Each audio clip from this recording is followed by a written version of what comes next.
Muito bem, estamos de volta aqui batendo um papo com o Dr. Marcos, ginecologista, obstetra e mastologista, atuando na nossa cidade, profissional competente da área.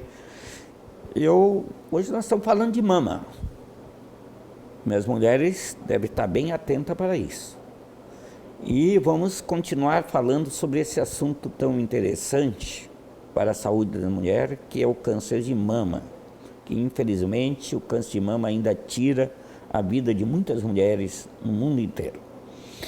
Doutor Marcos, e como fazer a prevenção, de um modo geral, do câncer de mama? Então, Qual é a regra atual para isso? o câncer, por ser uma doença muito comum, câncer de mama, então temos o rastreio. O que é? Métodos para tentar prevenir esse tipo de doença. Então, a recomendação atual da Sociedade Brasileira de Mastologia, então, é realizar a mamografia. Então, a mamografia é o exame da mama.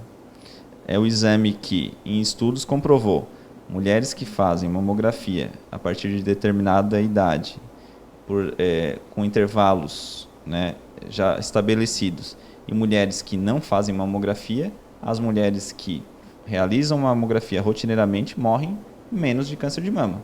Daí a importância. Então, a mamografia é o exame de rastreio, é o exame de prevenção. A Sociedade Brasileira de Mastologia, então, ela recomenda a partir dos 40 anos até 70, 75 anos, que os trabalhos mostram o benefício. Realizar anualmente. Isso, então, para a população geral, aquela população que não é alto risco para a mama. Então, a mulher chegou aos 40 anos, tem indicação de fazer mamografia anual. Mas, daí muitas vezes elas perguntam, não, mas a mamografia é um exame desconfortável, tem como só fazer ultrassom ou outro exame? Não, a mamografia é o exame da mama, porque tem lesões que não aparecem no ultrassom, só vão aparecer na mamografia. Lógico, tem lesões que o ultrassom é um complemento à mamografia. Então, tem lesões que o ultrassom ele vai caracterizar melhor para a gente isso.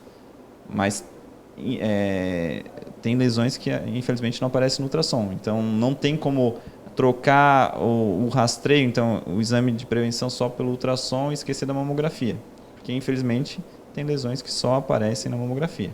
Então, a mamografia é o exame da mama. Restante, ressonância, ultrassom, outros exames que estão aparecendo aí, eles são complementares, né? Mas o rastreio com mamografia. Muito bem.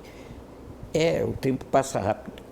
Quem são as pacientes de alto risco para o câncer de mama? Então, as pacientes de alto risco são aquelas que a gente chama de risco, tem um risco absoluto maior que 20%. Quais seriam elas? Então, a grosso modo aí. História familiar positiva, então principalmente parentes de primeiro grau, menores que 50 anos, então pacientes jovens que tiveram câncer de mama. O ovário está sempre relacionado aí com câncer de mama, então história de câncer de ovário na família, parentes de primeiro grau. Pacientes que tiveram lesões prévias na mama, que foram diagnosticadas, que a gente chama de lesão precursora, então tem alguma lesãozinha, hiperplasia ductal com atipia, por exemplo, entre outros, não vou entrar aqui em termos técnicos. Pacientes que tiveram que fazer radioterapia no tórax entre 10 e 30 anos, por tratamento de linfoma, enfim.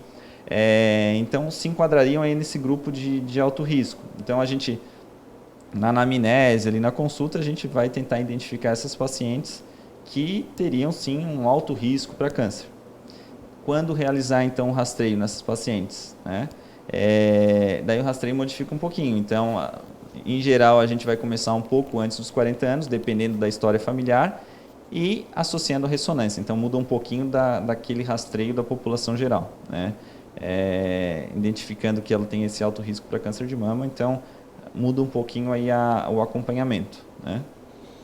E a genética tem algum fator hereditário na origem do câncer? Com certeza. Acho que a genética, assim, para mim, na realidade, ela está envolvida com todo tipo de câncer, porque a gente ainda não descobriu todos os genes alterados relacionados com câncer. Mas, em geral, hoje, aquele câncer hereditário ele é responsável por, em média, 10% dos cânceres, né? Que é o câncer de mama familiar, que é aquele exatamente o que a gente vê. A avó teve câncer lá com 60 anos, a mãe teve câncer com 50, a filha vai ter com 40. Que a gente vê direitinho ali aquela linhagem familiar acometida. Nesses casos, o que é o ideal? Ainda está longe da nossa realidade, mas é fazer o teste genético, né? Então, hoje em dia, existe o teste genético para a gente fazer o teste, ver se tem algum gene alterado, principalmente nesses casos onde a família a gente vê que é bem acometida por câncer de mama ou ovário, né? Que os dois estão bem relacionados. Então, a indicação é testar isso, né? E identificou essa alteração, a gente pode fazer muito mais por essa paciente, né? Então, já tem medidas que a gente pode ir muito mais além para tentar prevenir esse câncer. Falando sobre o câncer, assim, o que a mulher pode sentir? Quais são os sintomas e sinais que pode ocorrer para a mulher? Lógico que a mulher não deve esperar chegar nisso, mas no caso que a mulher notar alguma coisa, o que ela pode perceber na mama? Então, o objetivo do rastreio é exatamente esse, não deixar o sintoma aparecer, né? Então, a gente quer chegar antes do sintoma. Mas, se o sintoma veio, quais seriam, então?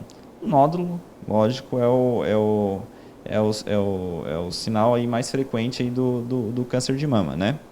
Mas, lógico, a mulher notou alguma assimetria, então, a mama ficou diferente, ficou mais rígida, a pele ficou mais grossa, aquela pele ficou mais, parece que está descamando, ou a mama ficou mais avermelhada, sem dor, sem nada, sem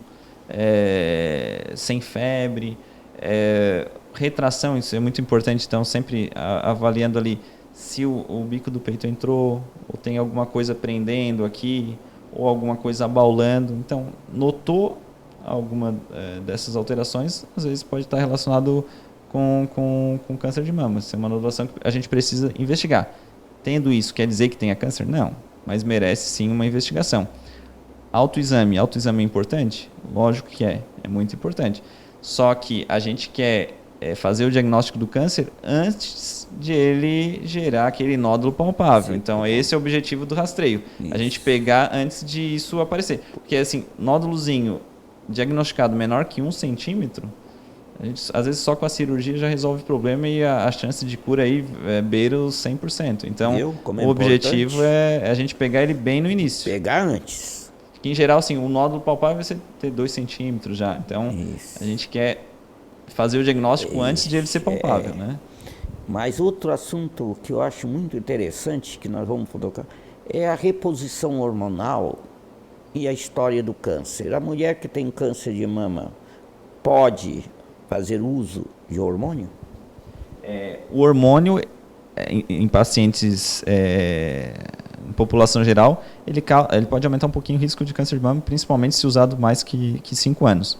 Mas a mulher que já teve diagnóstico de câncer, tratou o câncer, ela não pode fazer em dias atuais, então pelo nosso conhecimento atual, não pode fazer reposição hormonal. Então, não pode fazer reposição. Às vezes, o paciente jovem que teve diagnóstico de câncer tem ainda que fazer anticoncepção, não pode usar anticoncepcional hormonal. Então, hormônio em paciente diagnosticado com câncer não pode ter essa suplementação, tanto de terapia pós-menopausa ou uso de anticoncepcional com hormônio. Existe a reposição tópica, aquele com os cremes vaginais, tal, que em geral tem pouca absorção sistêmica, mas também ainda atualmente não tem nenhum trabalho que mostre a segurança de a gente passar isso. Então, em geral, a gente evita qualquer tipo de reposição hormonal em pacientes que já tiveram câncer. Né? Pacientes que já tiveram câncer. Não pacientes de alto risco, daí seria outro aspecto. Em pacientes que já foram diagnosticados e tratados por câncer, não podem usar hormônio. É muito importante prestar atenção nisso. Outro detalhe importante, e essa cirurgia para reduzir o risco de câncer de mama, cirurgia redutora? Então, como a gente comentou previamente, então, pacientes que têm aquela história familiar e a gente conseguiu fazer o teste genético e evidenciou, tem o gene alterado, né? Que foi o caso recentemente da Angelina Jolie, que foi visto ali, que tem a mutação. Então, existe cirurgia para reduzir o câncer de mama Em geral, esse gene está relacionado com câncer de mama e câncer de ovário. Existe sim cirurgias redutoras de risco, que a gente chama. O que seriam elas? Seria retirada da glândula mamária, né, bilateral, com reconstrução com prótese. Em geral, a gente preserva a areola e a papila, né? Essa seria em pacientes então com teste genético confirmando essa mutação, a gente propõe essa cirurgia que vai reduzir o risco, não vai eximir o risco, mas chega a reduzir 90% o risco de câncer de mama. E de ovário mais para frente, daí a gente recomendaria a retirada do ovário também, né? Essa reconstrução mamária, toda mulher tem direito?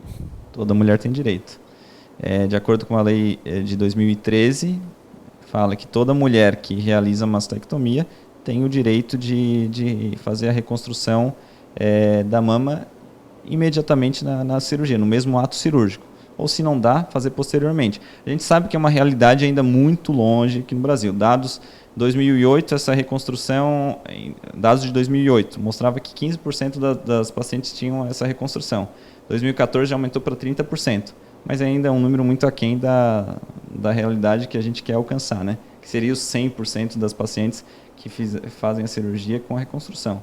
Lógico que a reconstrução não só para quem perde a mama, às vezes fazendo uma cirurgia mais conservadora, mas conseguir a estética adequada do outro lado para não ficar diferente. Então, toda mulher tem esse direito, né? Muito importante. Bem, estamos chegando no final da nossa entrevista aqui com o Dr. Marcos. Foi uma grande satisfação ter um programa Saúde em Foco. E vocês fiquem atentos nessa programação que é tão interessante. E coloco ao Dr. Marcos as considerações finais. Agradeço o convite, Dr. Mário, porque mais para esclarecer, porque às vezes tem paciente que nunca ouviu falar em mastologista, nem sabe que existe um médico especialista para cuidar da mama. E não só isso, falar de um tema tão importante que é a saúde da mulher, principalmente o câncer de mama, que é tão comum, acomete tantas mulheres aí no nosso meio.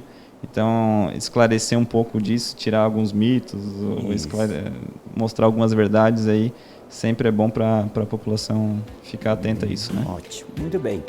Eu acho que foi muito interessante o assunto que tratamos hoje e continue assistindo a TV Dubai e a sua programação normal.